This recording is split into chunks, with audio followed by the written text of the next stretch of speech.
Le mal existe et Jésus le prend très au sérieux. C'est pourquoi notre Seigneur a enseigné à ses disciples une prière exorciste.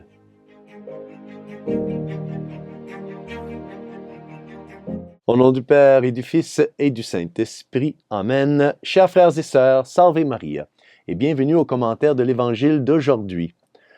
La lecture de l'Évangile d'aujourd'hui est un extrait de ce que l'on appelle la prière sacerdotale de Jésus, lorsque le Seigneur prie le Père et révèle son amour sans limite pour toute l'humanité. Cette prière sacerdotale résume toute l'économie du salut en développant toutes les demandes que nous trouvons dans la prière par excellence, le Notre Père. L'Évangile nous est présenté par Saint Jean, chapitre 17, versets 11 à 19. Et Jésus ici demande au Père de protéger ses disciples du malin.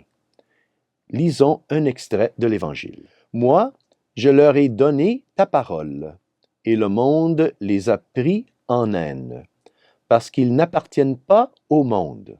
De même que moi, je n'appartiens pas au monde, je ne prie pas pour que tu les retires du monde, mais pour que tu les gardes du mauvais. » Cette première partie de la prière de Jésus pour ses disciples nous rappelle l'une des demandes que nous trouvons dans le Notre Père lorsque nous prions. Ne nous laisse pas entrer en tentation, mais délivre-nous du mal. Le Seigneur reconnaît ici qu'il existe dans le monde des forces. Et oui, des forces qui s'opposent à l'Évangile, des forces maléfiques qui s'opposent à l'humanité. Cela nous rappelle le livre de la Genèse, où nous voyons le serpent inciter Ève à désobéir à Dieu. Et aussi dans le Nouveau Testament, où nous trouvons l'image des loups qui entourent et veulent dévorer le troupeau de Dieu. Mais l'Évangile nous rappelle aussi la présence du bon pasteur. Le bon pasteur qui est là pour protéger et pour veiller sur son troupeau. C'est pourquoi le Seigneur ne demande pas à Dieu le Père de retirer ses enfants du monde, parce qu'il sait que le pouvoir du bien est plus grand et plus puissant que le pouvoir du mal. C'est ce que nous dit Saint Paul lorsqu'il écrit « Là où le péché s'est multiplié, la grâce a surabondé. » De même que Dieu a envoyé Jésus dans le monde, Jésus nous envoie, nous aussi, vous et moi, dans le monde.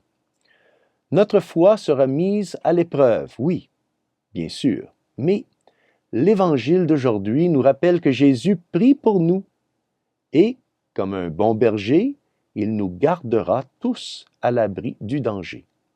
Sa prière et sa grâce nous aideront à être des témoins fidèles de la vérité, même face à l'hostilité et à l'opposition du mal. Le bon pasteur ne se contente pas de prier et de vouloir nous protéger ici sur la terre. Il veut aussi partager avec nous son destin glorieux et son triomphe au ciel. Et c'est ce que nous verrons, frères et sœurs, dans le commentaire de l'Évangile de demain. Pour terminer, demandons à la Sainte Vierge de nous aider à être toujours fidèles au Seigneur dans notre mission de témoigner de la vérité. Et que Dieu Tout-Puissant vous bénisse, au nom du Père et du Fils et du Saint-Esprit. Amen. Salve Maria et à demain.